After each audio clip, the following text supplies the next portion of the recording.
I'm Jeff Crosby, CEO and founder of 3X Equity. We welcome you today. This is one of our series of webinars that we're holding with industry leaders and influencers.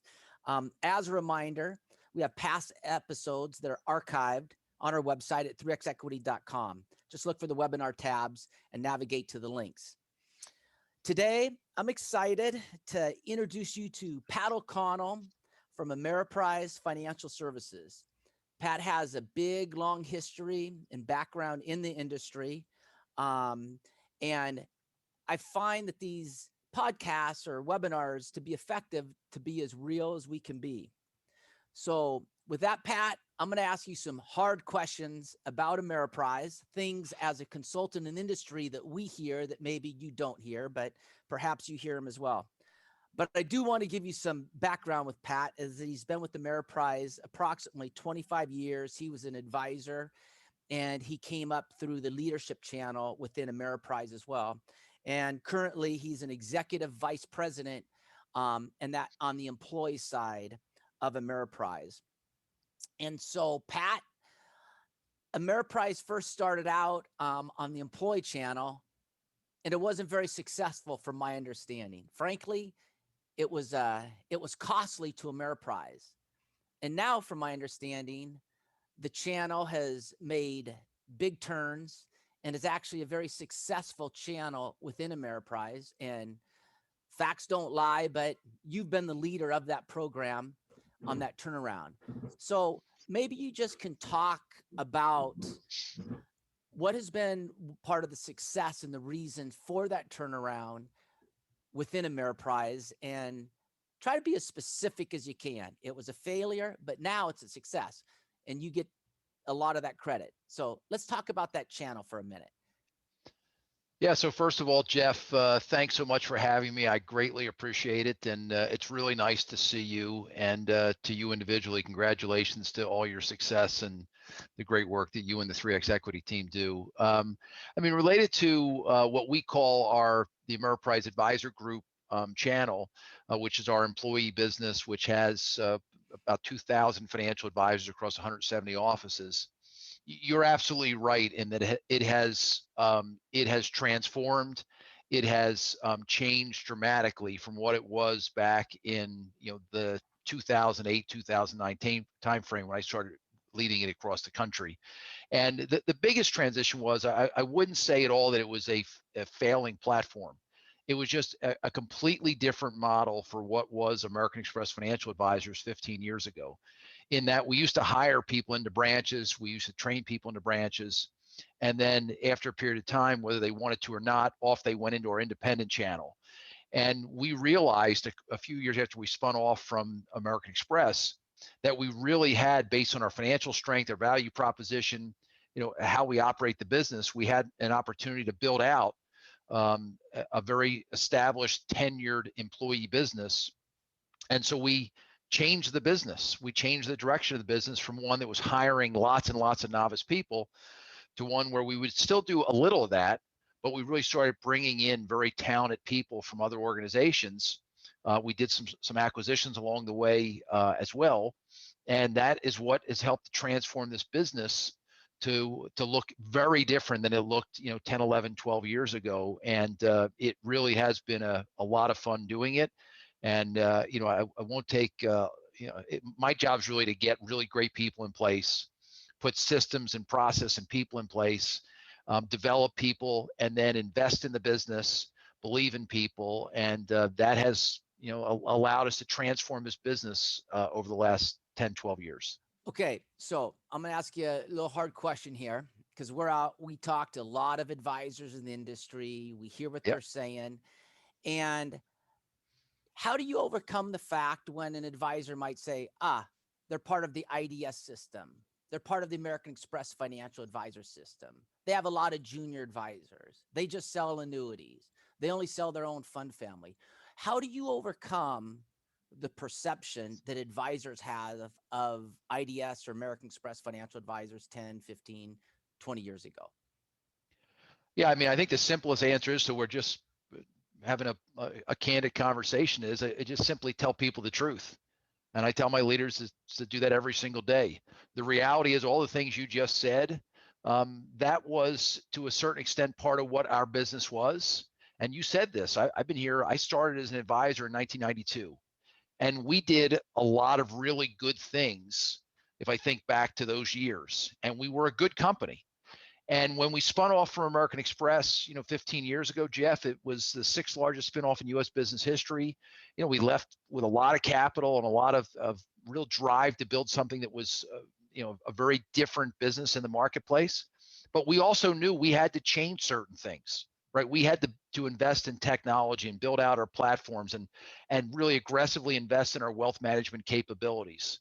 So what I do when people ask me those questions is I say, some of the things you might point to about whether it's novice hiring or, product platform, some of that, not all of that, is true. But let me tell you what this firm is today, because it's one of the reasons I always say to people, think of Ameriprise as this 15-year-old incredibly well-funded startup, not this 125-year-old business, because it's truly been transformed over the 15 years. And what I always highlight is the technology we've invested in, the wealth management capabilities, all the things that, let's say, an independent advisor or a wirehouse advisor needs to run their business. That's been the journey that we've been on. The good news is all of that work, it always has to be, continue to be upgraded and made better. But all of that transformation that we needed to do to be industry standard in most cases and then best in class in others, that heavy lifting is the vast majority of it's behind us. So what's the perfect advisor? And who's not the right advisor for Ameriprise? For example, I'm also in the wealth management business. And Yep. if someone asked me, what's a perfect client? I would say a client who's advisor receptive and who has a lot of money. Just being honest. What's the type of advisor that Ameriprise is most interested in? So it's not as simple as that, but I would put it pretty simply. We're looking for people that, to their core, right, have this deep down belief that they want to help people, they want to make a difference. It's not just about sales and revenue and profitability. So, I mean, sure, would I love to have, just like you'd like to have clients with more money, not less, that are more advisor receptive, not less. I'd love to have more advisors and also more advisors that want to grow. But I think whether someone's doing 500,000 in production or 5 million in production, you look for people that have stable backgrounds. You look for people that run a really good model, right? And to their core, they really want to take care of people. I think, we bring people, I think about the journey we've been on the last 10 years. We've had people come into our platform from wirehouses, from regionals, from independents, from RIAs, from all different walks of life with all different experiences. And listen, I say to people all the time, growing is a choice. Just like anything else in life is a choice. If you want to grow your business, that's a choice that you have to make every day. I would just say it's more about, is it somebody that really is committed to the client? And if they are, it's less about their business mix or their aspirations of, doubling and tripling, quadrupling their business. I mean, we've built the business with really good people that care and want to make a difference. And that's what we look for. Okay. So you're in a leadership position. You got out of the field as an advisor, like I still am, and you probably went into leadership because you wanted to be a leader. So knowing a little bit about you, Pat, you've done multiple Ironmans. I know you almost came from the dead and that you had a terrible accident and almost had your ankle amputated on an unfortunate adventure. And then that still didn't stop you from doing Ironmans today, which is, for those listening, it's a 2.4 mile swim, 112 mile bike, and 26.2 mile run. So you got to be tenacious to do that. And you got to be obviously successful in your position of leadership to do that and what you do as a leader. So my understanding is Ameriprise has leaderships in different regions. How does leadership for Ameriprise differentiate itself with maybe leaderships from other companies? Why is leadership in the field for Ameriprise helpful to the advisor that differentiates maybe Ameriprise from other companies? Because I hear Ameriprise tout they've got great leaders in the field, and you're an example of one. But why is leadership in the field important for the advisor who's considering Ameriprise? Yeah. So first of all, thanks for the kind words on some of my personal accomplishments, and we all have our challenges in life and face some some things that happen that throw you curveballs, and I face them, you face them. And by the way, I know enough about you to know that any of my accomplishments in racing Ironman, you've done many more beyond that. So congratulations to you as well, Jeff. When I think about leadership, I mean, I'm so proud of what we do every day, but I literally will take this much credit for it. But here's what I know about leadership. When you look at businesses that perform well, it's because of leadership. And when you look at businesses that struggle, I don't care whether it's financial services, it can be hospitals, it can be retail businesses, it can be sports teams. You can look at the employees, you can look at the players, you can look at whoever you want, but it's leadership, right? So I boil it down to that simple. And my whole career has been, yes, I was an advisor for 6+ years, and I've worked in branches and regions and the like, but my career has been spent really working on fixing businesses that needed to be taken in a different direction. And when I think about leadership, it's simply the ability to really make a difference day in and day out. And it is really a series of small decisions that add up that get you to a different spot. And when you talk about that leadership making a difference in the field, when we left American Express 15 years ago, one of the things we did was we put a very flat leadership structure in place, not a lot of bureaucracy. And I always say, when you think about culture, right, or people helping you, culture doesn't mean a whole lot when things are stable. And I always say, when it's blue skies and sunshine, the culture doesn't mean a whole lot. But when there's an issue or a challenge or an opportunity, something that comes along that's different than the day-to-day, that's where leadership makes a difference, or not. And as I think about the teams that I've built, it's one of the things I've focused in on every single day is, how do I put the right people in place to drive the business every day? Because even though my commitment is so high to the business, it comes to life every day by the team I put out there, right? Because I'm one person with thousands of people, but I know that if I get the right people running branches and operations and regions and the like, that's what I point to that makes a difference. And is it one big thing? It's not. It's the quality of the decisions that are made every day that add up. And that's why when you look at businesses that perform versus don't, teams that perform versus don't, to me, look no further than the leadership is what makes the difference. Okay, so within that leadership framework, leadership, and you manage the employed channel, and then there's the independent channel, and I want to talk to you about that. To how does one see the difference within the independent channel versus the employed channel? But from my understanding, also in preparing for this call, I heard that there's even an overlap of support in terms of leadership within Ameriprise, where you had an independent advisor actually coach up an employee advisor. You had a top performing employee advisor, and you and your team reached out to an advisor on the independent side to help coach up this advisor to even be better. So I found that interesting, how within the Ameriprise system that you were able to tap into an independent advisor, which owns their own practice, to actually help a top performing W-2 employee advisor within your channel. So maybe you can talk to the audience.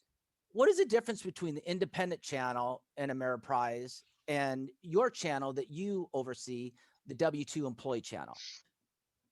I think it's pretty simple, Jeff. And you're right. Your example's one that really plays out on a daily basis. And it goes back to your question about leadership. And you know, I should have said this, and I'll just add one thought to the leadership piece. If you think about what you do, right, in your practice every day, or what all the advisors that are watching this do, in my opinion, I think what clients are coming to you for is leadership.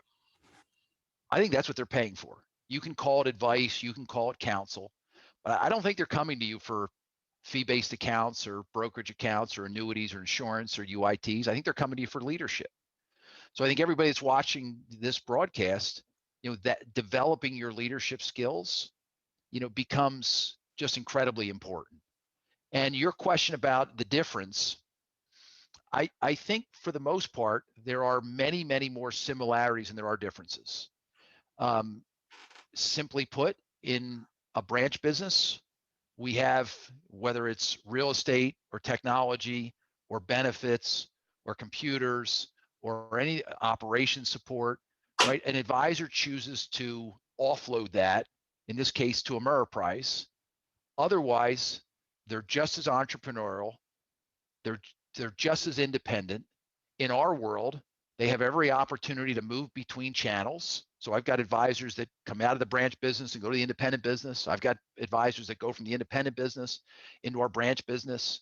So I don't want to say it's as simple as just one's a W-2 and one's 1099. What I will tell you is, for sure, they are just as entrepreneurial in both channels, but it's just depending on what they want to do every day. Some are good at it and want to manage all of the real estate and the tech and the staffing and the retirement plans and everything else that goes with running your independent business. And some advisors say, I'll offload that and focus on what I do best, and that's serving clients. Okay, I actually don't hold think. on. I'm going to call fake news for a second, if you don't mind. Is it all right if I call out fake Go news ahead. here? Okay. Yes. Okay. In what you're talking, I read some stuff where Ameriprise said that the advisor is growing 2.5 times more than its competitor. Is that true? Yes. How's the advisor inside Ameriprise growing 2.5 times more than its competitor? Jeff, there's a lot of reasons, so there's no fake news to that. But there's a lot of reasons. That's But what I would tell That's you awesome. But go yeah, ahead. What I would tell you is, what the example you used earlier, Jeff, about an independent advisor sharing best practices, formally coaching, right? Again, that goes both ways as well. I think one of the things we have as an organization is we don't have this culture where all the best ideas are locked down and people don't share them. I actually think, you know, and I've been here, like I said, 28 years. I have 4 years when I first started as an advisor as a 1099 working as an independent advisor. But culturally, there's this abundance mentality where people share. They don't lock down their best ideas. They actually share them with others because they know there's lots of, when you're sharing best practice and ideas back and forth, everybody grows from it. And I think over time, you know, as much as we've had to change this firm a lot over the last 15 years, the culture, the DNA of this business, of this firm, is built over decades. And what's been built over those decades is an environment where if you do want to grow, if you do want to pick up ideas and best practices, you can do that. And in many cases, that can be done across channels. And I think those are some reasons why I think advisors consistently grow at a really good clip. I would also tell you. Oh, go ahead. That there are a few really important things in advisors' practice they need to focus in on. There's 100 things that have to get done, but you were asking me specifically about growth. I'll leave it up to you if you want to go here at some point. I think there's a few things. No, yeah, stay on it because like 3 things. Yeah, go ahead. That if you're thinking about how do you grow it, like I said, there you can come up with a list of 50 things that you have to think about. But I'm very data driven, right? And I'm very interested when we look at our teams of people that analyze data, especially when you have people that aren't financial advisors that analyze data. You can actually start to see some trends, and the data simply shows it's not a belief, it's not a gut feel. There's no fake news to it. It's a fact. Advisors that drive client acquisition engage clients in comprehensive advice relationships, and drive consistent revenue streams in their business, those advisors year after year after year grow at a faster clip. So if you want to ask, okay, then where do the resources go? It's how to help advisors acquire clients. How do you help advisors have the technology and the tools in place to engage that client in a comprehensive approach? And then how do you have that advisor have systems in place and wealth management platforms in place to drive that consistent recurring revenue stream? If you drive those three things in a business and serve the heck out of those clients, good things happen. I find it interesting how you referenced that there's a collaboration of support of best ideas, and I can't imagine that that's not a big reason also for the growth among the advisors, like you suggested, that the advisors aren't afraid to say, I'm doing this well, and you guys have a platform or whatever where that information can be spun out to the rest of the field. So, Pat, it's, you've done it.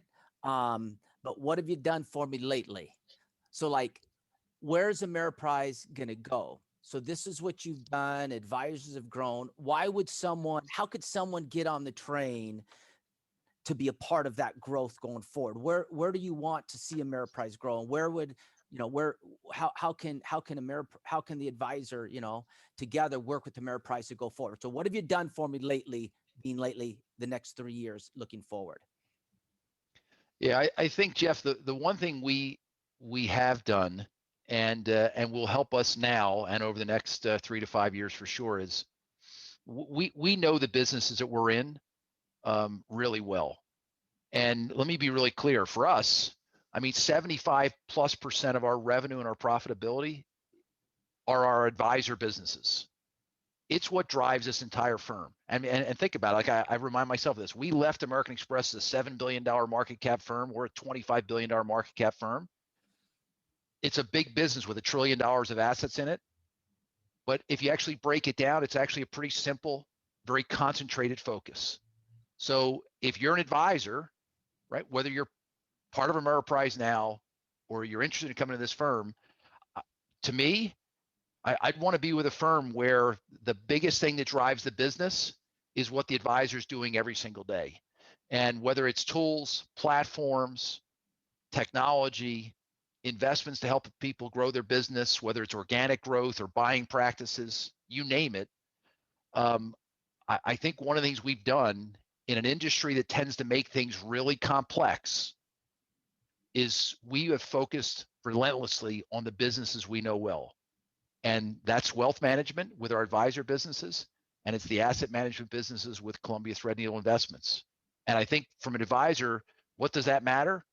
You'd want to make sure for your advisor that the firm you're with is pouring the coals at the type of business you're operating every single day. And I think, under the heading, what have you done for me lately? It's a constant process of improvement. But I think for advisors that are operating a business today that want an organization behind them, that's big and strong, but very focused on the advisor serving clients. We don't do any other business. The way we go to market is through our 10,000 financial advisors. And I can tell you, and I mean, I report right to our CEO and chairman, and he's been the chairman and CEO for 20 plus years. There's a relentless focus on how do we support advisors and help them grow their businesses every day by serving the clients really well. And I think that matters during the good times, but especially, I mean, during the very challenging environments that we operate in occasionally. So it sounds like there's a bit, that statement, if it's not broke, don't fix it.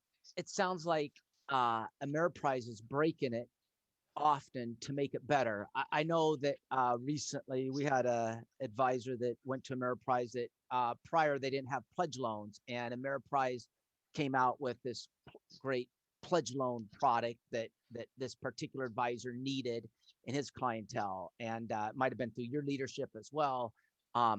Sounds like you believe, or the CEO, you and your team, that believe in breaking things to make it better and looking ahead. So two things. One, I know Ameriprise is doing more recent marketing around this ultimate advisor partnership. talk to that. And within that, talk about what do you think the advisor should be thinking about over the looking ahead for the next couple years? Maybe put your shoes in the eyes of advisor, but kind of incorporate that into the ultimate advisor partnership. And what should the advisor be thinking about going forward if that advisor wants to grow? So Jeff, I had somebody a couple years ago who I respect a lot, say something to me, and I'll share it with you and the rest of the audience. And that is that, if you've built something that you're incredibly proud of, you should be willing to tweak it, adjust it, even break it to make it better. And I think for Ameriprise and for every advisor that's watching this, if you're watching this, you've built a successful practice. And all of us at Ameriprise are incredibly proud of what we've done the last 15 years. And so we're all kind of thinking the same thing. How do you go forward? And if you're successful, and we've been successful, and we are proud, then it's how do you refine it? How do you tweak the business? And at times even break it in spots to make it better. And too many times, people can get complacent and get comfortable and just want the status quo. And that's just not how life works. So for advisors, I think it's the same mindset, right? Be really proud of what you have, be really proud of what you've built, but be willing to actually keep tweaking it. You mentioned things like banking products, right? Our client base has changed a lot in the last 15 years. Many more affluent, high net worth clients at the organization. And something like pledge loans that you mentioned, right? We're not trying to build a big bank, right? We're not a bank that has an advisor business. We're a massive advisor business that realized we needed some banking capabilities in-house. So something like pledge loans, it's to help wealthy clients with liquidity needs. But you have to constantly be looking at your business and saying, what else do you need to add to it? What do you need to change? And listen, I can tell you some of my corporate colleagues would probably at times say, can we just, take a break? Can we take a pause? But that hasn't been the mindset here. There's constantly looking at the business, feeling really good about what we have and what we've built, but then, almost to a frustration level, working on how do you keep fine tuning it to make it even better.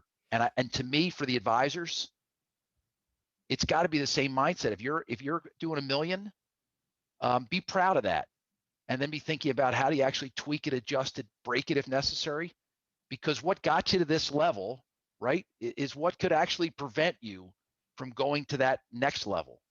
And I think sometimes people forget that, and that mindset is in our organization in a really big way. And I can tell you, my boss leads from the front with that, right? He's constantly pushing, just like I am with my team, on, let's feel good about where we are and what do we do differently to move it forward in a better way. And I think for advisors, it's got to be the same approach.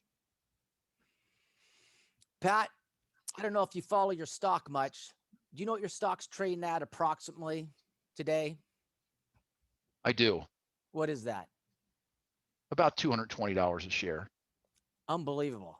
I remember not too long ago, it was $100 a share. So something Ameriprise is doing to grow as a company, breaking it to make it better. Oh my goodness, that's outstanding. So to the audience out there too, I'm a wealth advisor, and I concur a lot with what Pat has said in terms of you gotta, if you're wanting to grow, you gotta break it to make it better. You gotta have that fight. You gotta have that energy. You want to do things different. You can't be passive. You got to think about ways of improving yourself. And so if you're, as the audience listening here with advisors, here's a thought for you, how to get more clients. Maybe you get more clients by opening yourself up to helping the children of your clients, the adult children, the college children. And what that will do is that there's a very good chance that can get you referrals to their parents. So sometimes kids need to be educated on finances in college, right out of college. Maybe open yourself up, give some of your skill set to the younger generation. And what that does is that can get you referrals to their parents. Have you thought about that? Again, I make a lot of money. I'm a Barron's advisor. That's something that I'm concentrating on, and that's leading me to referrals, and it's actually going through the kids. So Pat, it sounds like at Ameriprise, if you're not interested in growing, if you're not interested in improving yourself, you're really not interested in that advisor. But if that advisor is wanting to remake themselves, get better, grow, particularly those are the advisors that you and Ameriprise are interested in. Yeah, and I mean, Jeff, I think, listen, as you were sharing kind of your mindset, right, and you said it, you're a Barron's advisor, you run a phenomenal business, have an awesome team. But what you were describing of helping that next generation, maybe there's a little bit of money to be made in doing that right now, but you make plenty of money and the team's successful. But it's about, how do you add value, right? How do you make a difference? And how do you truly show that you care? And the byproduct of doing those things is more business comes from it. So I think what you said there is brilliant. But it does come back to, kind of what's in your DNA, what's in your soul to make a difference. And when you do that, other good things happen. You just got to believe that. And in fact, that's how it plays out usually. Cool. 2 last questions. We're going to close it down. They're personal questions, so you don't have to answer them if you don't want to. 2, one of them is, when's your next triathlon race? And secondly, are Eagles going to make the playoffs next year? Well, you're ending this discussion, Jeff, with one relatively easy question and one very difficult question. So my next race is I'm racing down in Florida in April at a half Ironman, and down in Florida, as I said. But I got a big one planned in October in Hawaii, which I'm very excited about. That's the Hawaiian Ironman, right? That's the Hawaiian Ironman, world yes. champion. Okay, awesome. Yes, yep. So I'm looking forward to in October, and it's hopefully this pandemic's behind us and the world opens back up again, and we'll be there. And I'm hoping that you'll be there as well. Here, I want to hold on. Senior leader for corporate America, doing an Ironman, 2.4 mile swim, 112-mile bike marathon, and still running a business. Outstanding. You know how to get it done. Okay. Yeah. The Eagles. Tell me about the Eagles. And the second, I'm more optimistic about the outcome of my races than I am about the Eagles making the playoffs next year. I am. You've done your homework, Jeff. You know I'm a diehard Philadelphia sports fan. Please, people watching this, don't hold it against me. But I think the Eagles might have a little bit of a hard journey in front of them short term. I'm sorry. I'm hopeful. Okay. I'm hopeful. All right. Well, to the audience, thank you. 3X Equities, the experts in advisor transitions. We're a consultant. We know the industry well. We know your space well. Ameriprise should be on the short list of your considerations. They're not the fit for all, but for many people, they should be on the short list to consider. So Pat, thank you for your time. Thanks for the expertise at Ameriprise. And to the audience out there, check us out. If you're curious about switching broker dealers, you can give us your information anonymously, and we'll help you find out, determine the best route and packages available to you out there. Pat, are there any final words or comments that you would like to make to the audience about a value proposition of Ameriprise?